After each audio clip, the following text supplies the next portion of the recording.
Thanks, everybody. It's time for Employee of the Week and Friday's Heroes. I apologize for my dress. I was on vacation today, but I saw that Ferris and Jody were on here. I saw our great Employees of the Week, and I just wanted to take a little time and come back to City Hall and get a chance to do what we do every Friday, which is really say thank you for the great work that's going on throughout the city of Albuquerque from our public safety personnel and also the great employees that work for the city of Albuquerque. And today is a particularly touching story. So let's get started with our Friday's Heroes. Today, obviously, our Friday's Heroes are from the Albuquerque Police Department. Jody's not wearing a uniform. Ferris is, and I'll tell you why that is in just a minute. Our heroes are Sergeant Ferris Simmons and our Coast Jody Jepson. Coast, as you know, is our crisis intervention team. They also work with, that's different than CIT, but the Coast team is out in the streets working with individuals who need to some help facilitating with needs that they have, and we'll talk about that a little bit more in just a minute. But these ladies have really dedicated a lot of their time to help a man who has been through quite an ordeal. Here's the situation. This gentleman comes here from Minnesota. He suffers from schizophrenia and autism, and he finds himself homeless in the city of Albuquerque, New Mexico. His illness keeps him from being able to get a job or communicating effectively, really, at any level with people that he needs to engage to get help. But somehow he finds food and clothes, and he isolates himself from society, sets up a camp off of a trail in northeast Albuquerque, and that's not an uncommon situation for folks who are chronically homeless in our community. Nearby community members began to reach out to him, giving him food, blankets, and clothing, which is something we also see in the city of Albuquerque because we live in a place that has a big heart, and the citizens of Albuquerque are very, very caring. Sergeant Simmons hears about him and starts to check on him regularly, slowly and faithfully gaining his trust over a period of 2 years. So for 2 years, he's worked with this individual. The gentleman learns to trust the neighbors, who in turn reach out to Sergeant Simmons, telling her that they're worried about him during the change of seasons. That's when Jody Jepson with Coast comes into the equation.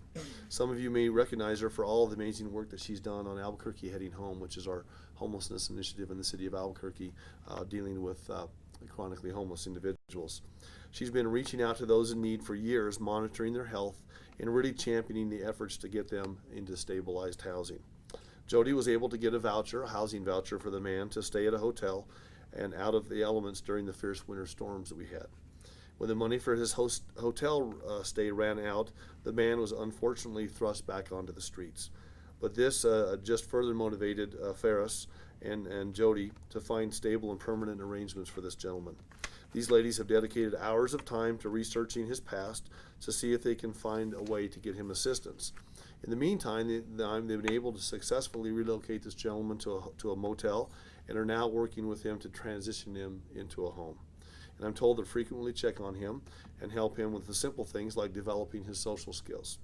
Their attention to this gentleman and their unfaltering support has pulled him from a life of seclusion, illness, and deprivation, and have given him a second chance. He may not be able to say this, but I can guarantee that these two ladies are this man's angel. They're his angels and they're his heroes. So thank you so much for all you've done. I'm going to have Chief Banks talk about this just a little bit, but just really want to thank you too.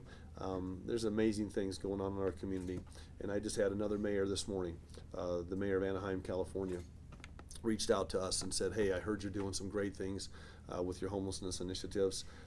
Could you help Anaheim, California understand how to better address this situation?" Because we know Albuquerque Heading Home, for example, it's called the smart way to do the right thing.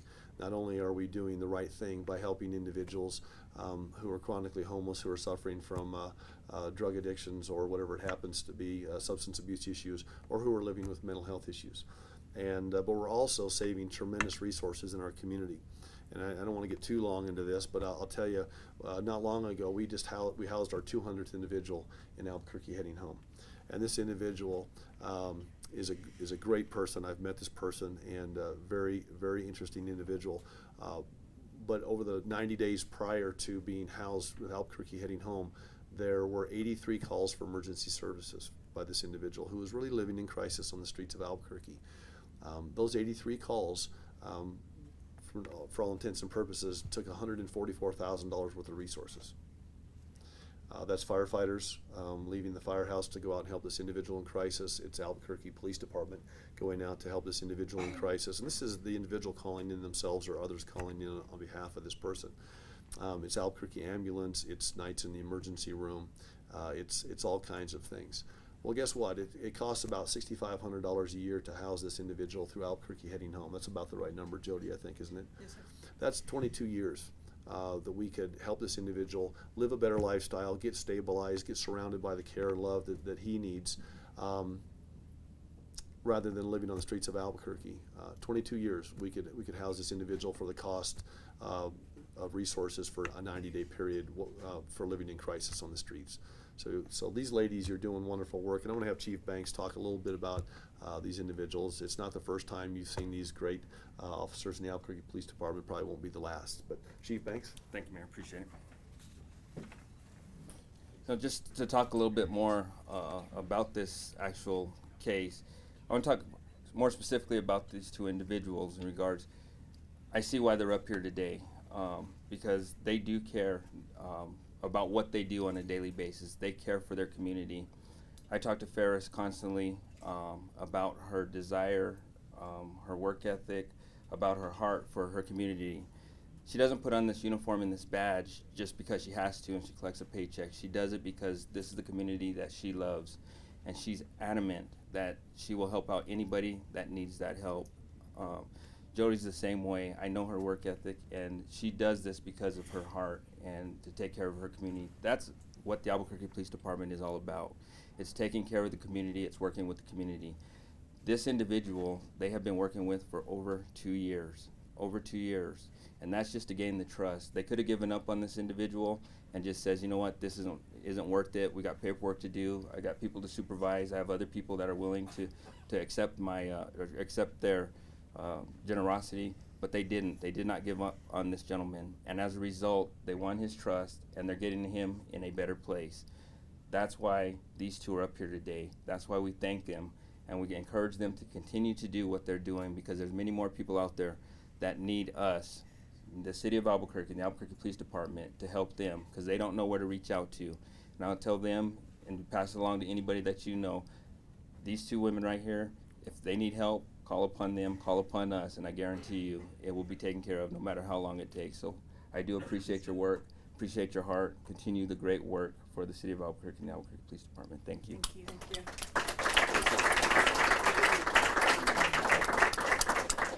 Not much I can add to that, Chief. That was well spoken. Thank you. We have our Friday's Heroes coins that we'd like you to have. Thank you. Ferris, this isn't your first one of these, I don't believe, is it?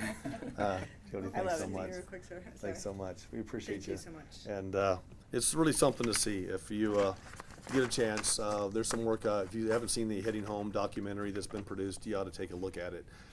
Is that online? Do we know if that's on the city website? Is anyone here that could tell me? It's on the city. It's not. Where could they see the documentary for that, Jody? Do you know? They could just log on to the Albuquerque Heading Home Yeah, website. yeah. Go to Albuquerque Heading just do a Home search. website and check that video out. You'll see Jody in there. It's a very interesting program. Congratulations to everybody that's part of that, and ladies, congratulations. We Thank appreciate you. all you're Thank doing you. for us. Thank you. Well, Barbara, let's bring up our folks from Aquatics. Thank you. Thanks.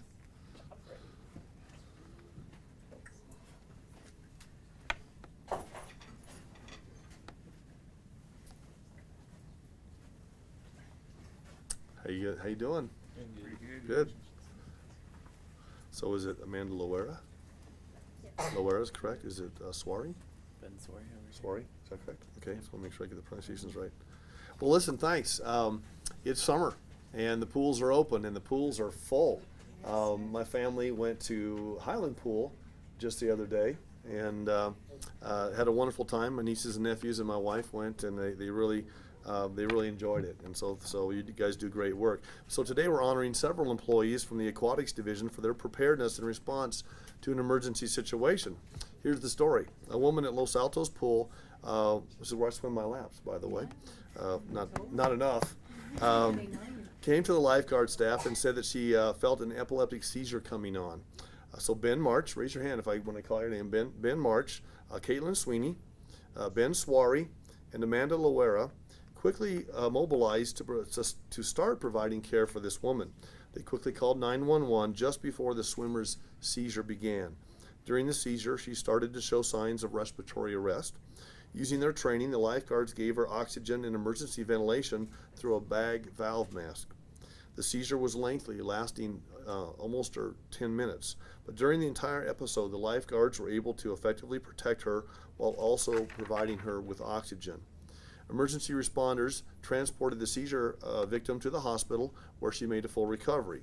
So this team's commitment to training, teamwork, planning, and emergency preparedness stems from their aquatic managers, Sean Madden, who's not able to be with us today, and Brandon Egan. Is Brandon? Brandon, thank you so much. We're so proud of these lifeguards and grateful for their life-saving work. And I can tell you, every summer we have these stories. In fact, at Highland Pool just the other day, Maria said there's about a 7-year-old boy that jumped off the diving board, couldn't swim. And so one of the lifeguards jumped in and did a wonderful job rescuing this young man. And so we're just so proud of what you guys do. And we know, so is it appropriate to ask how old everybody is? Can we ask that? Is there any violation? Is there any violation of now you, Barbara, the teenagers, the teenagers? I mean, what can we? How old is everybody? I'm actually the only teenager. I'm 19. You're 19. I'm 21. 21. 22. 22. So, we've got great young folks out there doing great things, and we just really appreciate what you're doing. I want to have Barbara Baca come up and tell a few stories here and talk about these young folks and the great work that they're doing as well. Barbara? Yes, Mayor. Well, thank you, Mayor. And I'm just so proud of these folks. We hire about 200 lifeguards every summer, and I wanted to introduce Brandon Gibson and have him say a few words. I'll be very brief. But my hat goes off and my heart goes out to these guys, because not only did they save a life, but every day in the hot summer sun, they keep our kids safe, they teach them how to swim, and they have excellent customer service for our very busy swimming pools. And we just do so much year-round at Los Altos. It's one of our busiest pools, but they did an excellent job, and as Brandon says, it was calm heroism. And they really came to the aid of this woman and did a fantastic job. And thank you for your leadership, Brandon. But I want Brandon Gibson to say something, because Sure, Brandon, he knows these guys personally. I have had the pleasure of knowing this whole staff for quite a while. Los Altos is probably my favorite pool. I'm a little partial to it, growing up as a young lifeguard there myself. But I was just super happy to hear about the great work you guys did. I know you're up there every day, ready to act in any emergency, whether big or small. And in this larger scale emergency, you guys performed very well, and I couldn't be more proud of you guys and the work you do every day. Thank you very much. Thanks so much. We want to thank the trainers too. The training program is absolutely fantastic. I mean, we've got world-class training in the city of Albuquerque across departments, and this is no exception. So congratulations to the systems you've put in place to help make sure that people are prepared and folks are there to provide help when it's needed. So many thanks to everybody. What we will do is we'll give each of our employees an Employee of the Week mug, in case they're coffee drinkers, and we will also give each employee an Employee of the Week certification, as well as a letter for your personnel files. So we're just so very thankful, and if I actually would swim more, I'm trying. I look forward to seeing you guys over Los Altos. So congratulations and thanks to everybody. We appreciate you. Thank you guys. Thank you so much.